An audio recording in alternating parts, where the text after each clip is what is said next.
राजनीति में आम आदमी पार्टी को बड़ा झटका लगा है। 24 अप्रैल को आप से इस्तीफा देने वाले विधायक में राघव चड्ढा, स्वाति मालिवाल, हरभजन सिंह, संदीप पाठक, अशोक मित्तल, राजेंद्र गुप्ता, विक्रम साहनी का नाम शामिल है। इसमें से राघव चड्ढा, अशोक मित्तल और संदीप पाठक बीजेपी में शामिल हो चुके हैं। बाकी नेता भी बीजेपी में शामिल होंगे। ये सभी पार्टी के सबसे चर्चित नेता थे।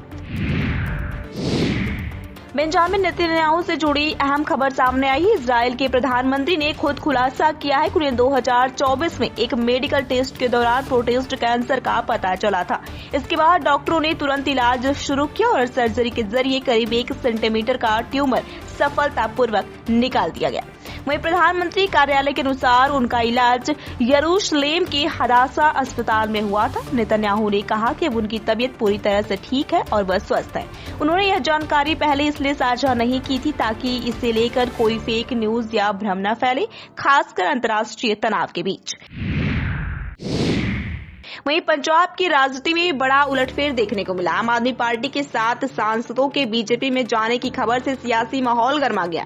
कांग्रेस नेता अमरिंदर सिंह राजा वडिंग ने आप को चेतावनी देते हुए कहा कि अगर पार्टी नहीं संभली तो आगे और भी विधायक छोड़ सकते हैं। उन्होंने कहा कि बिना मजबूत सोच के लिए गए फैसलों का यही नतीजा होता है।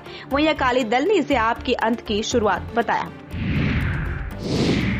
वहीं रिजर्व बैंक ऑफ इंडिया ने पेटीएम पेमेंट बैंक का लाइसेंस रद्द कर दिया। उन्होंने बैंक के काम करने के तरीके और मैनेजमेंट में गड़बड़ियां पाई गई। आरबीआई को लगा कि इससे ग्राहकों का पैसा खतरे में पड़ सकता है।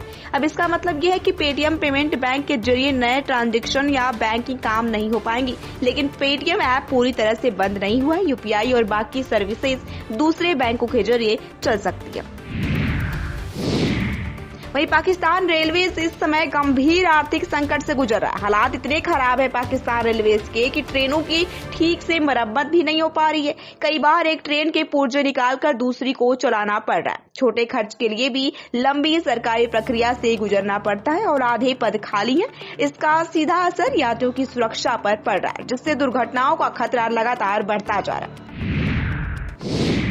वहीं नोएडा इंटरनेशनल एयरपोर्ट से जुड़ी खबर सामने आई है। एयरपोर्ट प्रबंधन ने नीतू समरा को अंतरिम सीईओ नियुक्त किया। दरअसल पहले सीईओ विदेशी थे, जबकि नियम के अनुसार भारत में किसी भी एयरपोर्ट का सीईओ भारतीय नागरिक होना जरूरी है। इसी वजह से एयरपोर्ट का सुरक्षा क्लियरेंस अटका हुआ था। अब नीतू समरा के सीईओ बनने के बाद उम्मीद है कि जल्द ही BCAS से मंजूरी मिल जाएगी और एयरपोर्ट से उड़ानें शुरू हो सकेंगी। नीतू समरा पहले CFO के पद पर काम कर चुकी है। वहीं मध्य प्रदेश के जबलपुर से बच्चों की दवा को लेकर बड़ी खबर सामने आई। पैरासीटामोल सिरप के एक बैच को जांच में अमानक पाया गया, जिसके बाद स्वास्थ्य विभाग ने इसके इस्तेमाल पर तुरंत रोक लगा दी है। स्टॉक वापस लेने के आदेश भी दिए गए। यह दवा नवंबर 2024 में बनी थी और इसकी रिपोर्ट करीब 1.5 साल बाद अप्रैल 2026 में आई, जिससे सिस्टम पर सवाल उठ रहे हैं। हालांकि जांच में दवा में कड़ यानी कि छोटे छोटे दाने पाए गए हैं।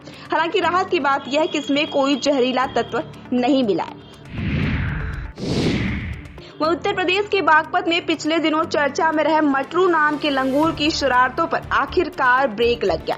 कलेक्ट्रेट परिसर में फरियादियों पर झपटने और कागज छीनने की लगातार शिकायतों के बाद वन विभाग ने उसे पकड़ लिया। कुछ दिन पहले मटरू जिलाधिकारी अस्मिता लाल के दफ्तर में चल रही मीटिंग में घुस गया था, जिसके बाद डीएम ने उसे एक कुर्सी देते हुए उसका नाम मटरू मेहमान रख दिया था।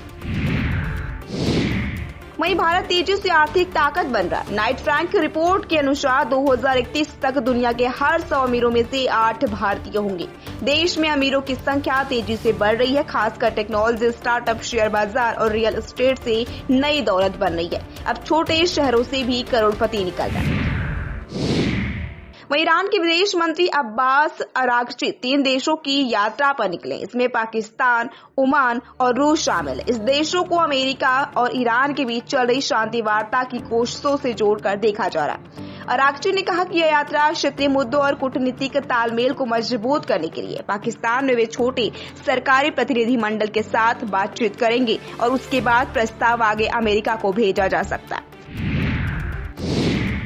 वहीं बिहार सरकार ने पूर्णिया समेत 11 जिलों में ग्रीनफील्ड सैटेलाइट टाउनशिप बनाने का फैसला लिया। इसके लिए कुछ क्षेत्रों में जमीन की खरीद बिक्री पर अस्थायी रोक लगा दी गई है।